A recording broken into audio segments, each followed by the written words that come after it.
সে প্রায় বছর হাজার পাঁচেক আগের কথা। এমনই এক কুমকুম ফাগে রাঙা সকালে নন্দগাঁও থেকে বারসানা এসেছিলেন শ্রীকৃষ্ণ।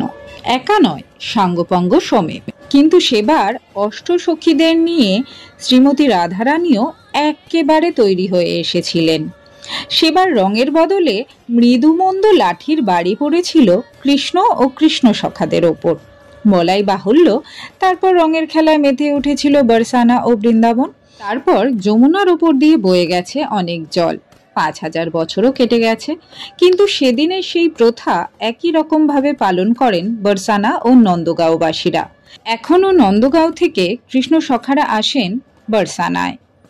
রঙের সঙ্গে মেলে ছড়ির মার, লঠমার হোলি বলে আজও এই উৎসব পালন করা হয় ব্রজভূমিতে।